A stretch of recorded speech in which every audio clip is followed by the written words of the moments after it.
अब हम Iceland refrigerator के डूज एंड डोंट्स पढ़ेंगे कि आइसलैंड रेफ्रिजरेटर को यूज करते समय हमें क्या चीजों का ध्यान देना है और क्या चीजें नहीं करनी है। ठीक है, यूज वैक्सीन्स डेडिकेटेड फ्रिज। हमें ऐसी ही आइसलैंड रेफ्रिजरेटर लाइक एक तरह का फ्रिज होता है, लाइक कॉमनली हम अपने जो घर में फ्रिज यूज करते हैं वो भी यूज कर सकते हैं। इसको हम साइड ओपन ILR बोलते हैं। एक इसी तरह का होता है कि जिसको हम ऊपर से खोलते हैं, उसको top lid top opening ILR बोलते हैं। तो हम दोनों तरह का यूज कर सकते हैं, लेकिन क्या है कि हमें वैक्सीन के लिए ही यूज करना है, मतलब वैक्सीन डेडिकेटेड ही होना चाहिए। उसको मल्टीपल पर्पज यूज के लिए नहीं रखना है कि उसी में हम अपना खाना भी रख रहे हैं, उसी में हम मेडिसिन भी रख रहे हैं, उसे पानी पीने का भी रख रहे हैं और सब कुछ रख रहे हैं, ऐसा नहीं है। ओनली हमें वैक्सीन स्टोर करने के लिए ओनली यूज करना है। ठीक है, फिर क्या है, place vaccine in clearly labelled plastic mesh basket.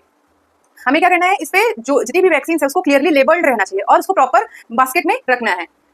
Prefer top opening ILR because it prevent loss of cold air during the door opening. हमने बताया कि दो टाइप्स के ILR होते हैं, top opening and side opening. But top opening वाला क्या होता है, वो ज्यादा प्रीफर्ड करते हैं बिकॉज टॉप ओपनिंग वाला यूज करते हैं तो उसमें जो कोल्ड एयर होती है, ठंडी एयर होती है, उसके लॉस होने के चांसेस कम रहते हैं। ठीक है, डिफ्रॉस्ट पीरियोडिकली। हमें क्या करना है कि अगर जैसे कि आइसलैंड हम अपने फ्रिज में देखते हैं ज्यादा समय तक उसको यूज करते रहे तो उसमें क्या होता है, बर्फ जमने लगती है। तो क्या करना है, उसको टाइम टू टाइम उसको डिफ्रॉस्ट करना है, उसकी बर्फ को हमें पिघलाना है।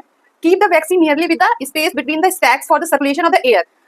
वैक्सीन के बीच में हमें एक प्रॉपर स्पेस रखना है जस्ट बिकॉज उसके कोल्ड एयर है वो प्रॉपरली सर्कुलेट हो सके, जिससे उसका टेम्परेचर हम मेंटेन करके रख सकें। Supervise the temperature record. और हमें टाइम टू टाइम उसका टेम्परेचर देखना है कि उसका टेम्परेचर कहीं ऐसा तो नहीं कि बढ़ जा रहा है, जितना हमारा एग्जैक्ट हमें टेम्परेचर रखना है उतना ही है, उससे कम तो नहीं है, उससे ज्यादा तो नहीं है, ये चीजें हमें सुपरवाइज करना है। ठीक है, ये हो गया डूज में। देन हम देखते हैं डोंट्स में।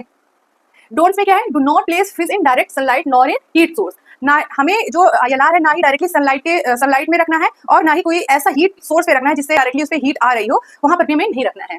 Do not store vaccine in fridge doors. जैसे अगर हम साइड ओपनिंग वाला फ्रिज अगर यूज कर रहे हैं केस, तो उसमें डोर वाले सेक्शन पे हमें वैक्सीन को नहीं रखना है।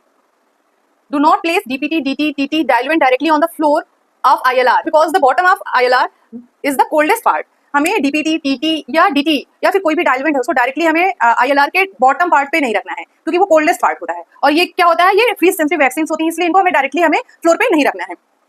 Do not keep any object और food material inside the ILR। और मैंने पहले ही बताया था कि इसमें कोई भी फूड मटेरियल्स या कोई भी ऐसी खाने पीने की चीजें या कोई अदर ऐसा चीज नहीं रखना है एक्सेप्ट वैक्सीन। ठीक है, ओनली हमें वैक्सीन के लिए ही यूज करना है। ये हो गया हमारा आइसलैंड रेफ्रिजरेटर के डूज एंड डोंट्स। ठीक है।